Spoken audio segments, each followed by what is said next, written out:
So one of the things, the background stories to this was that while I was serving the first time, of course I was gay at the time, but I didn't ever try to talk about it or act on it, and I kind of wasn't to terms with myself yet. While I was actually in Desert Storm, there's an interesting story that I actually just published a book. It's coming out this month, or I'm sorry, we're finishing it this month, but it's going to be out in spring of next year. But it basically talks about some of these stories. So one of them was that I was in this track, and I was sitting there, and we had an artillery hit on the right side, and it looked like it was really close. And then it hit on the left side, and I was like, from artillery perspective, I know somebody was homing in on us. So I was like, this might be it. You know, I mean, I was 18 years old or 19 at the time, and I thought, I'm going to die. This is it. This is my last minute. And I looked at my track, and I had a picture of my brother and his girlfriend.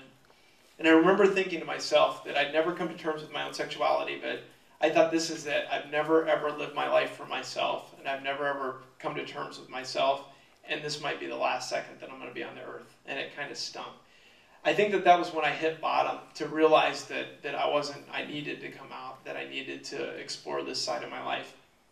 And it happened right there in Desert Storm. So I got out and I went to college, and that's when there were a lot of things that happened in college, that coming out things, you know, just stories. I mean, one of the interesting things that I think is just to know our history. I think that that's so important.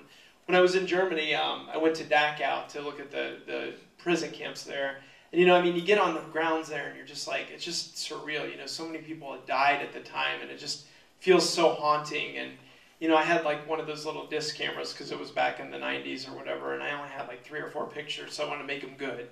So I basically saw this picture of a uniform in this case, and this uniform had wood shoes. And they had several uniforms, and I don't know what attracted me to this specific one, but I was like, I want a good picture of what these people had to wear. It was awful, you know, and so I took this picture and, you know, stuck it in my shoebox and forgot about it. This was before digital photography, for anybody that's old enough to remember that. And so I went through college, and I did everything that every other person that comes out does. You know, I had the homophobia as a social disease bumper sticker, and I had the pink triangle stickers, and I was empowered to advocate for, you know, just myself.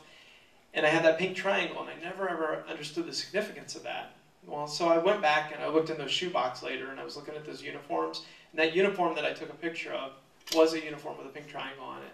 And that's when I realized that our history is so important to really understand, and to know where we came from, and to know how far we have to go. This was in the 90s, so this was when, you know, I mean, it was still very much pre-Don't Ask, Don't Tell, and it was just not. It was a totally different atmosphere then.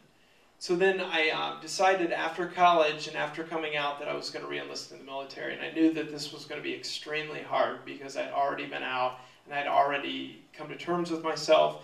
And to be out of the closet and then to have to go back in was just substantial for me. I didn't know how I was going to do it. And I even talk about this in my book. I had a HRC bumper sticker, and I tried to peel that sticker off before I first went to one of our drills. And that sticker would not come off that car. And it was almost like a metaphor that I was just sitting there trying to pick that off that car, because I was so afraid that somebody couldn't see that.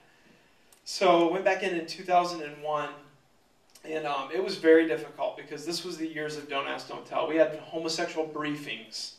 I don't know if you've ever been to a homosexual briefing, but it's the worst thing in the world. It was basically the military telling us what gay people were allowed to do, what gay people were not allowed to do.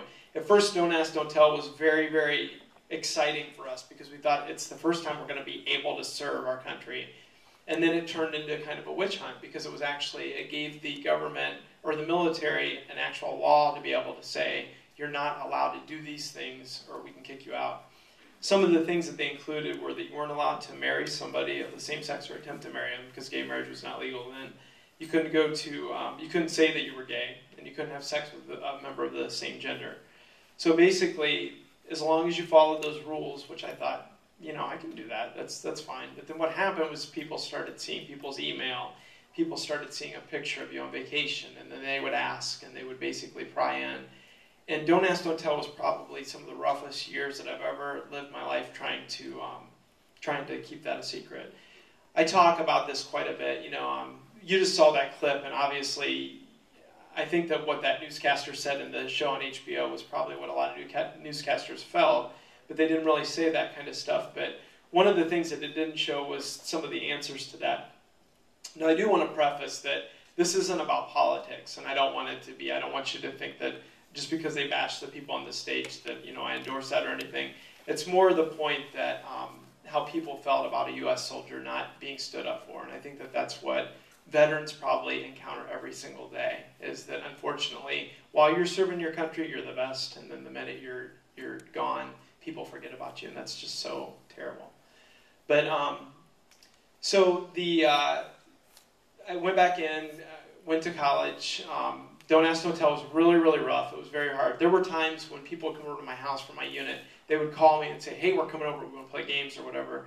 And I'd run through my house systematically. I had it down that I would hide pictures. So I'd run through and grab all the pictures off the walls of vacations or anything, hide it. I had the routine that I would do, and then they would call and say, we changed our mind.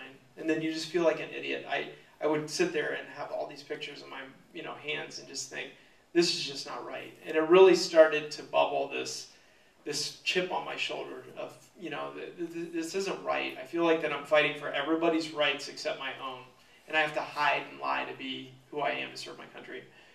And so then we went on to the fireworks. There was a year that I was watching the fireworks, and they were basically like, we want to take a minute to congratulate the men and women that serve our country.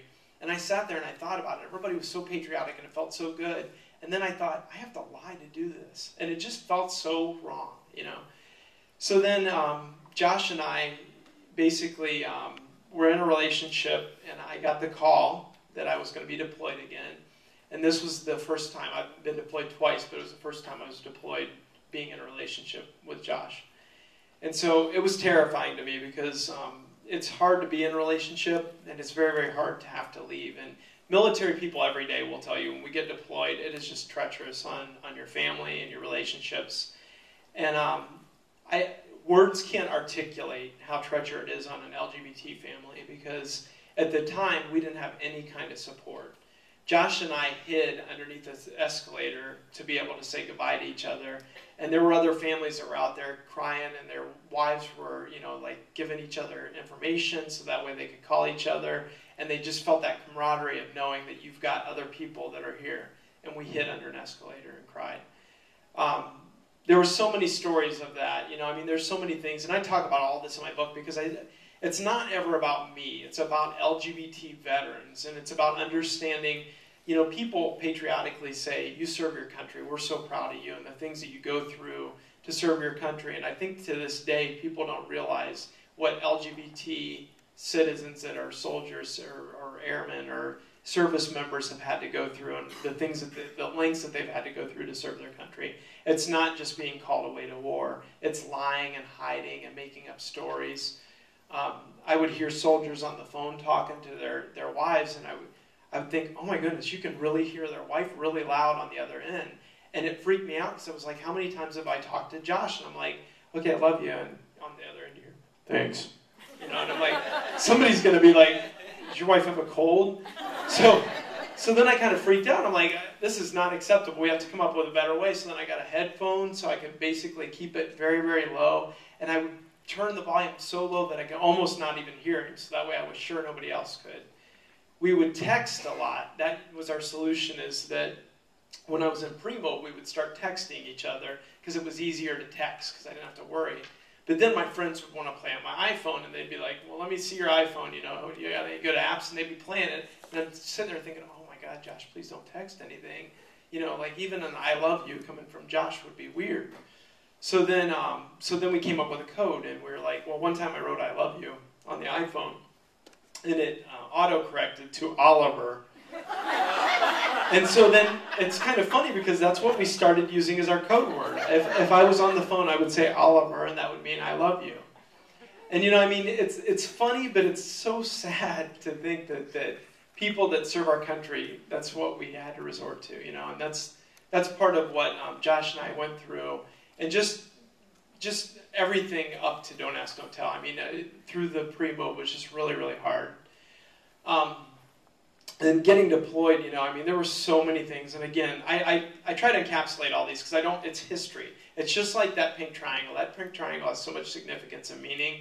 And all this stuff is history, so that way people can never forget what people had to go through. And I think that that will cause us never to have to do it again.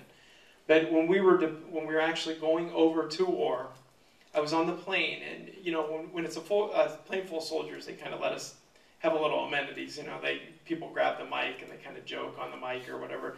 And somebody grabbed the mic and they said, "Ladies and gentlemen, tonight's in-flight movie is going to be Brokeback Mountain." And everybody laughed on the plane. Everybody busted out in laughter because it was hilarious to them that they would never show a military plane full of military members Brokeback Mountain. And I'll never forget the cold, dark, lonely feeling that I felt sitting around looking at all my fellow soldiers thinking, you are my family. You're who I'm going to go to war with, and you have to protect me. You're it. You're all I have going into this war zone, and you're mocking me. You're making fun of me. And it felt so terrible. I mean, I landed in Germany.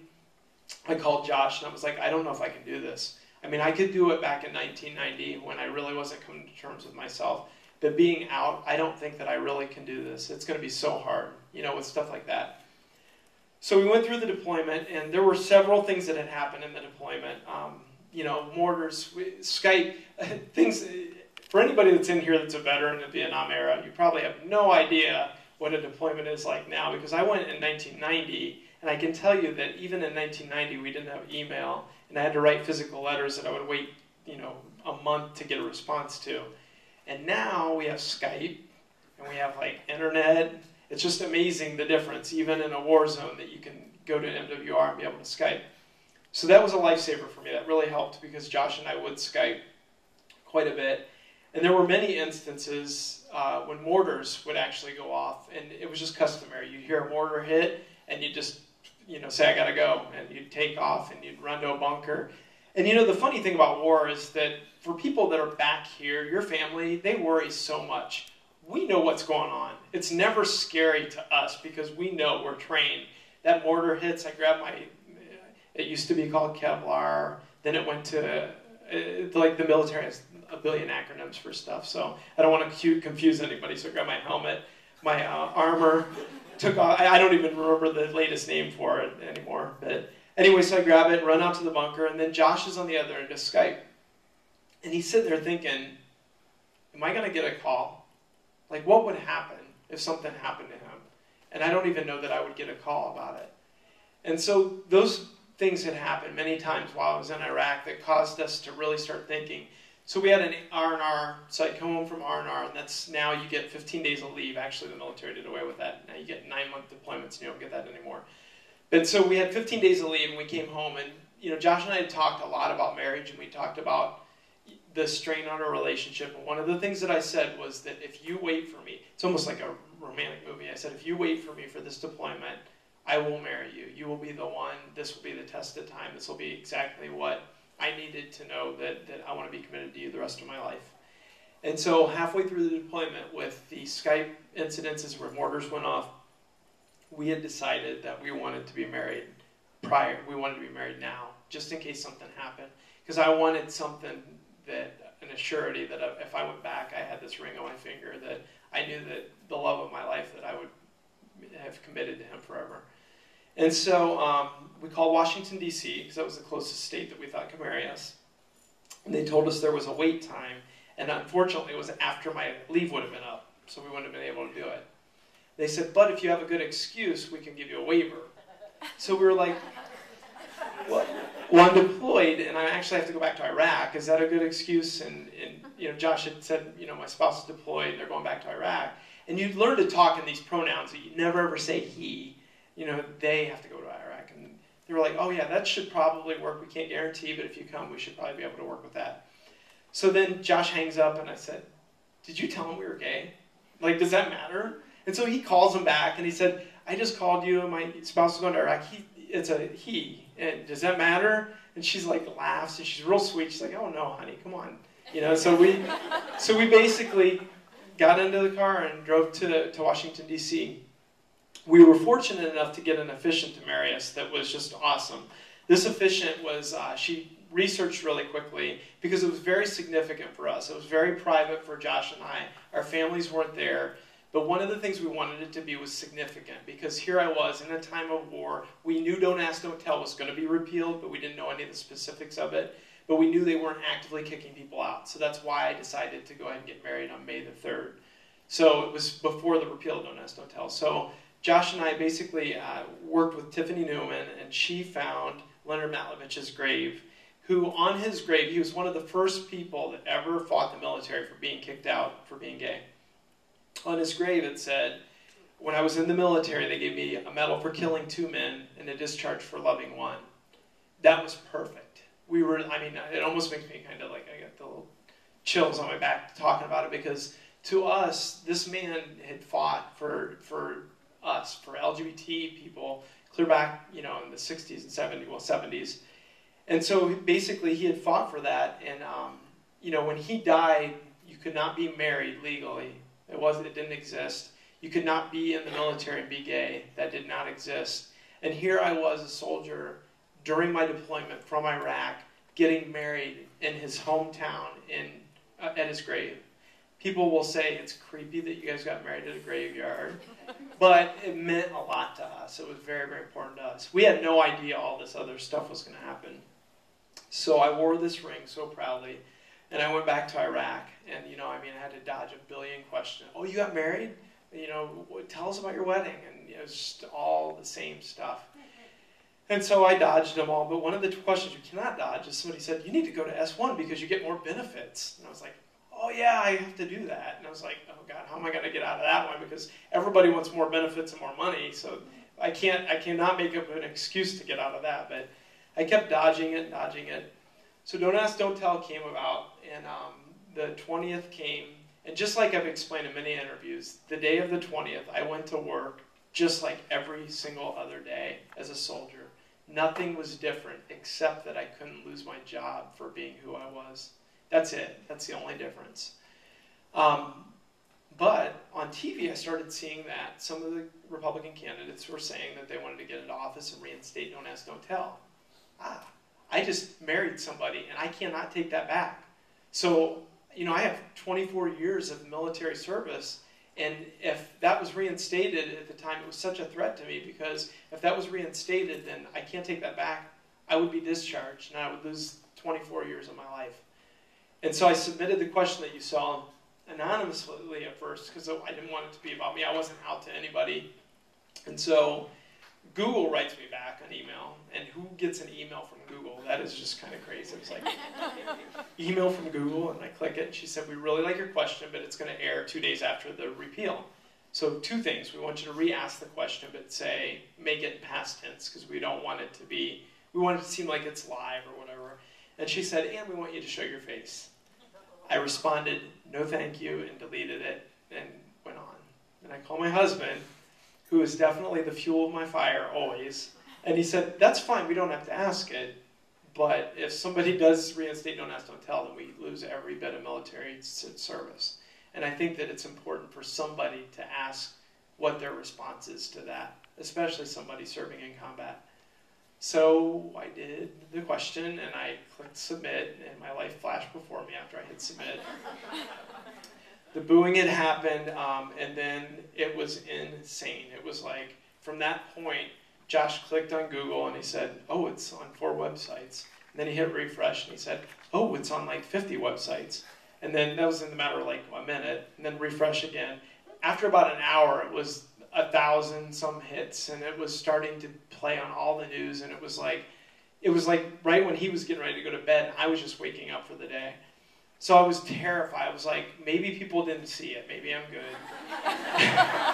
And so I went to breakfast that morning, and I told my closest friend, or like one of my closest friends there, and I said, I don't know what I'm going to do. And she said, baby, you're going to do this. You're going to walk over there, put your head up, put your shoulders back, and be proud of yourself.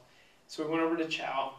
Chow's this great big auditorium like area with feeds thousands and thousands of people. There's probably 30 monitors on the screens everywhere. And so while I'm eating, I heard, and a gay soldier from Iraq asked this question in 2010 when I was deployed to Iraq. And I look, and I'm on every monitor, and I'm like, I am in deep trouble. Like, I don't know what I'm going to do. So that continued to happen over the next 2 weeks, and so many things had happened. It was just amazing. Like, we were on a QRF and somebody was out there and had a weapon, and he said, yeah, I heard Obama was talking about you today. And you're like, whoever thinks you're going to hear that in your life? That is just the weirdest thing. But you know, out of it, I can say that the military has been phenomenal. You know, one of my soldiers that came up to me afterwards, one of the first people that actually addressed me after it, because people were a little weird at first. They were running around with their laptops and like looking at YouTube and looking up at you. And he said, sir, you sign a lot of autographs. And I was like, it's a little awkward. And he said, why is it awkward? And he grabbed my hand and he rubbed it. And he said, your gay isn't going to rub off on me. He said, my brother and his partner got married last year. And I would have never expected this out of this guy. And it was, so many things had opened up then, so many doors had opened up. So we came back and used it as an opportunity to start advocating for equal rights. Josh and I have done so many things, so many initiatives. Josh was the creator of the Marriage Evolved that we're both members of, and we decided to do the C-Bus of Love. So we recognize that in Ohio, marriage equality does not exist, nor does it in Illinois, and that's just wrong. We truly feel deep in our hearts that the Constitution of the United States should protect all citizens. You know, the Declaration of Independence says that we all have unalienable rights, the right to life, liberty, and the pursuit of happiness. And it doesn't say anything about whether you love a man or woman in that. And I think that Josh and I have been advocates for that a lot. So we took these couples, we got 25 couples, and took them to the Supreme Court days before the DOMA hearing. So it was days before they actually released, 5 days? 5 days before they released the thing, and so we went to this, you know, it was a lot of work. Josh did most of the work. But we got there, took the couples to Washington, D.C., and we were getting them mass married by the person that did our wedding. And one of the guards comes up and says, because Josh had called to make sure it was appropriate or we were allowed to do it and not get kicked out or whatever, and they said, as long as you don't get on anywhere near the steps and stay off the property, because they put a lot of restrictions on because they were about to release the DOMA results.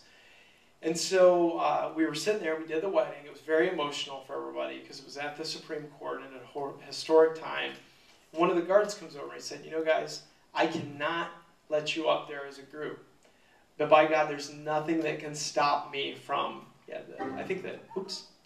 there is a slide on that. I'm sorry, I'm not telling you to advance slides. So he said, by God, there's nothing that can stop me from letting those couples go up one by one. And he let every one of the couples go up through the Supreme Court and walk down the steps as we announced them husband and wife.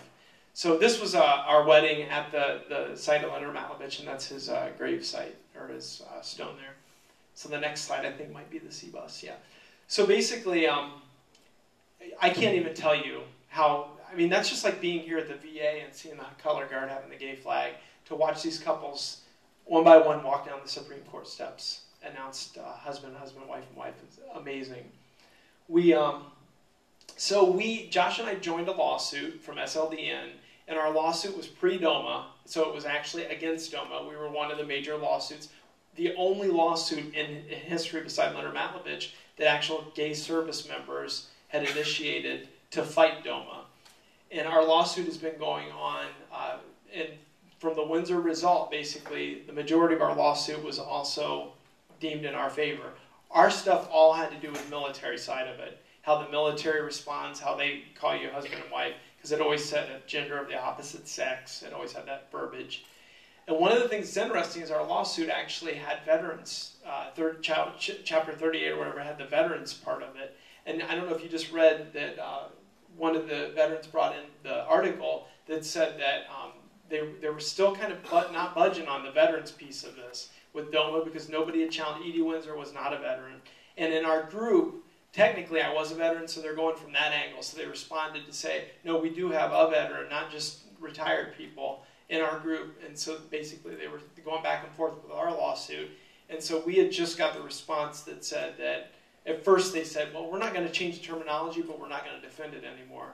And our lawsuit said, no, that's unacceptable, because the next administration might choose to, you know, go by that terminology. So basically, we stuck our ground with the lawsuit, and you see that they're now backing down, and they're going to change that, and that's awesome. That's the whole point of my message today, is that any one of you can be advocates of change. Soldiers, it's just ingrained in us to protect, defend, and that's what we do. But you need to do that for yourself as well, and that's what Josh and I continue to do. September the 3rd, Josh actually went with me and got his military ID. Do you want to show it? This is very exciting. So Josh got his military ID. I call this his gay card because it's pink. Number one, it is a pink card, and it actually literally says your spouse's name. So I don't know any other ID that has his spouse's name on it. So that is truly a gay card from the military. It's awesome. So anyway, we're very, very proud of that we were able to, with all this avocation and all this fighting, he just called himself out for wearing the same exact outfit that he did when that is hilarious. I hope somebody got that on tape. Anyway, so the whole point is that any one of us can advocate for change. And if any one of us feels that there's an inequity for a transgendered service member, for a woman who's never been president, then you need to stand up for yourself. And that's what our country is all about. Our country is for standing up for what you believe in, and one person can make a change, and any one of you can do that. So I think that that's all I really have to say. I want to be on time. Now, the one thing that I do want to ask real quick is that Lee Reinhardt actually came into the keynote last year, and he's a personal friend of mine. He is actually deployed right now in Afghanistan. So let me give you a little background with Lee, is that he got kicked out under Don't Ask, Don't Tell. He was one of the first people that actually fought to get back in. And I always think of this is very chilling to me, because we just said we want to congratulate everybody who's a veteran here. But just think about that. His country turned his back on him and kicked him out. And he was one of the first people in line coming back saying, I want to serve again. And right now, this very day, he's in Afghanistan serving his country. So I want to give him a round of applause first.